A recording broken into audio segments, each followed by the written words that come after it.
Welcome to Master Key TV.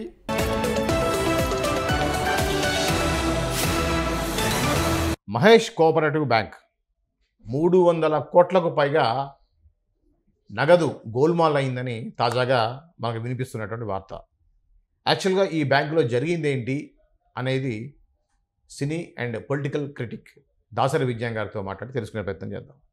Vijay గారు, ఏంటండి ఈ బ్యాంకులు ఒక బ్యాంకు ఏదో ఒక ఇష్యూ జరుగుతూ ఉంటాం ఏంటి? ఈ మహేష్ కోఆపరేటివ్ బ్యాంకులో గతంలో హ్యాక్ చేశారు హ్యాకర్స్ అని చెప్పేసి తెలిసింది. తాజాగా ఉన్నటువంటి డీటెయిల్స్ ఏంటండి? అప్పుడంటే ఏదో సైబర్ నేరగాలు హ్యాక్ చేశారు బ్యాంక్ అనగానే అందరు పాపం కంగారు పడ్డారు. బ్యాంక్ మీద సిపతి చూపించారు. అయ్యో పాపం, పెద్ద పెద్ద బ్యాంకులు ఉండగా ఏదో చిన్న బ్యాంకు మహేష్ బ్యాంక్ అంట, దాన్ని ఎందుకు ఇట్లా చేశారు, సరేలే పాపం వాళ్ళు ఎలా బతుకుతారో ఏంటో, అందులో డిపాజిట్ చేసిన వాళ్ళ పరిస్థితి ఏంటో అన్నట్లు కొంచెం జాలి చూపించారు. ఇప్పుడు ఏంటంటే ఆ జాలి బాగానే ఉంది కదా, ఈ ఎంప్లాయీస్ ఇప్పుడు బ్యాంక్ ఏం చేయాలి, రుణాలు ఇవ్వాలి, మీరు డిపాజిట్లు చేయాలి, వాటిని బయట రుణాలకు ఇచ్చుకోవాలి, అది వసూలు చేస్తా మీకు ఎంతో కొంత యాడ్ చేసుకుంటూ ఒక రకంగా బతకాలి. బ్యాంకు ఓ రొటేషన్ జాబ్ బ్యాంక్ ఇది. సో ఎవరికో ఎందుకు ఇవ్వాలి లోను, మనం తీసుకుంటే అదే కదా. అమ్మో మళ్ళీ మనం అంటే తెలుస్తుందేమో, సరే పలానా పాయకరావుపేట పిన్నమ్మ, ఆమె ఎవరో కాదు, నీకు నిజంగా పిన్నే తీసుకొస్తావు, ఏ దూర బంధువు, ఆమె పేరు మీద బినామీ, నీకు మీరు వచ్చి లోన్ నాకు నువ్వు సంతకాలు చేయి, నీకు 10,000 ఇస్తా. ఏం చేస్తావు అంటే ఏమీ లేదు, ఇట్లా మేము లోన్ తీసుకోవాలనుకుంటున్నాం, నాకు ఆల్రెడీ చాలా ఉన్నాయి నా పేరు మీద, కొత్త లోన్ రాదు, అందుకే చూస్తున్నావు, ఇక నువ్వు ఉన్నావు కదా. అవునా, సరే మరి నేను కట్టాలా? లే నేనే కట్టుకుంటా, ఏం లేదు, నువ్వు జస్ట్ నాకు నీ పేరు మీద ఇప్పించాలి అంతే. ఓకే సరేదా, 10,000 ఇస్తుందా? సరే ఓకే, నష్టమే ఉంది, ఆమెకు అది అవసరమే. అలా చాలామంది దగ్గర సంతకాలు చేయించుకొని వాళ్ళకి 12 కోట్లు ఇచ్చినట్టు, 15 కోట్లు ఇచ్చినట్టు, 18 కోట్లు ఇచ్చినట్టు, 20 కోట్లు ఇచ్చినట్టు, అట్లా 300 కోట్లు జమ అయ్యాయి. ఎవరెవరు అందులో పనిచేసే వాళ్ళు, అకౌంటెంట్లు, లేకపోతే ఇంకో మేనేజర్ దగ్గర నుంచి ఎండి వరకు, సబ్ మేనేజరు, ఇంకా అసిస్టెంట్ మేనేజర్లు, క్లర్క్స్, వీళ్ళందరూ కూడా మూకుమ్మడిగా కుమ్మక్కయ్యి మాకింత అని చెప్పేసి తీసుకున్నారనమాట.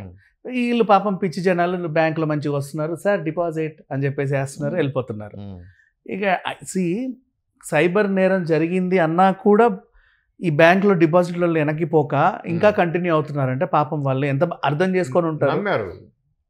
ఆ సింపతిని వీళ్ళు ఇంకోలా వాడుకొని ఇట్లాంటివన్నీ చేశారు. భూములు, ఇల్లులు కొనుక్కోవడం, అంటే లోన్ తీసుకొని పెద్ద పెద్ద ల్యాండ్స్, పెద్ద పెద్ద బంగ్లాలన్నీ కొనుక్కోవడం, తర్వాత ల్యాండ్ రేట్ పెరగగానే మళ్ళీ ఇచ్చేయడం, ఇలా రొటేట్ చేద్దాం అనుకున్నారు.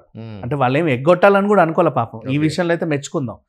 అంటే అక్రమంగా కాగితాలు పెట్టి ఓకే అన్నీ సరిగ్గా ఉన్నాయి అని మేనేజర్ సంతకం చేసేస్తాడు అన్నమాట. వాడికింత సంతకం చేసినారు, ఇది ప్రపోజల్ పెట్టినందుకు వీడికింత వాడికింత, వీళ్ళే అంత తీసేసుకొని ఓకేలు చేయించుకొని ఇప్పుడు సడన్గా ఇప్పుడు 111 జీవో ఎత్తేసారండి ఫర్ ఎగ్జాంపుల్. లేకపోతే అక్కడెక్కడో ఐటీ కంపెనీ ఏదో పడుతుంది, ఆ పక్కన ఒక ల్యాండ్ ఉంది, హాట్ కేక్ ఇప్పుడు అది. సో దాన్ని కొంటారు వీళ్ళు లోన్ తీసుకొని. ఒక 2 years తర్వాత ఆ ప్రాపర్టీ వాల్యూ డబుల్ అవుతుంది, ట్రిపుల్ అవుతుంది అని తెలుసుకుంటారు రియల్ ఎస్టేట్ వ్యాపారులతో.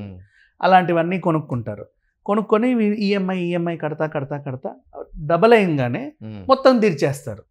అంటే ఇప్పుడు నేను 2 కోట్లు పెట్టి నేను ఇల్లు కొన్నా, అది సడన్గా 4 కోట్లు అయ్యింది, నీ 2 కోట్లకి ఇచ్చేస్తే నాకు 2 కోట్లు మిగిలాయి కదా.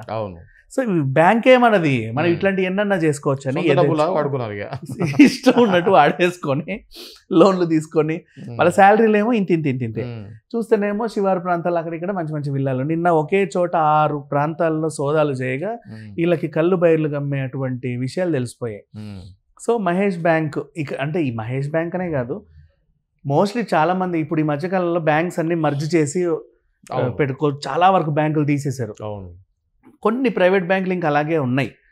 సో వాళ్ళు మనదే బ్యాంకు, మనం ఎందుకు అట్లా చేయకూడదు అనేది అప్పుడెప్పుడో మెహతా టైంలో జరిగింది. ఇప్పుడు మళ్ళీ ఇప్పుడే ఇంకా హర్షద్ మెహతా ఆ టైంలో కూడా ఇంతే, బ్యాంకు 500 కోట్లను ఒక రొటేట్ చేయడానికి ట్రై చేశారు.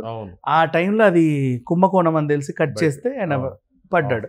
ఇప్పుడు ఇది కూడా పాపం వీళ్ళు రొటేట్ చేద్దాం అని అనుకున్నారు, ఈ లోపే కూపీ లాగితే డొంక కదిలిపోయింది, మొత్తం తెలిసిపోయింది అనమాట. ఉన్నాయి అంటే వీళ్ళు మేబీ కొంతమంది ఎగ్గొట్టే వాళ్ళు కూడా ఉంటారేమో తెలియదు మనకు. అంటే ఇట్లా ఎలా నేను ఇవ్వదలుచుకోలే 15 ఖచ్చితంగా ఇవ్వాలి, నేను బయట చెప్తా ఏం జరిగింది అనేది. బ్లాక్మెయిల్ కూడా చేసి ఉండొచ్చు కదా లోపల వీళ్ళే. నేను బయట పెడితే అందరి పేర్లు బయటకు వస్తాయి, మరి జాగ్రత్త. లేదంటే నా దగ్గర లేవు, నన్ను వదిలేయండి, నాకు అవసరం ఉన్నాయి. ఇలా కూడా జరిగి అవకాశాలు బోల్డ్ ఉన్నాయి. సో ఇప్పుడు ఈడీ రంగంలోకి దిగి మొత్తం ఈ ఆస్తులన్నీ అటాచ్ చేసే పనిలో ఉంది. ప్రజెంట్ 300 కోట్లనే తేలింది, మరి ఇంకెన్ని ఉన్నాయి అనేది మెల్లిమెల్లిగా బయటపడే అవకాశాలు అయితే ఉన్నాయి. ఇదండి మహేష్ కోఆపరేటివ్ బ్యాంక్లో జరిగినటువంటి అక్రమాల గురించినటువంటి వివరాలు. మరో అంశంతో మళ్ళీ కలుద్దాం. అంతవరకు చూస్తూనే ఉండండి Master Key TV. Master Key TV, please like, share and subscribe Master Key TV.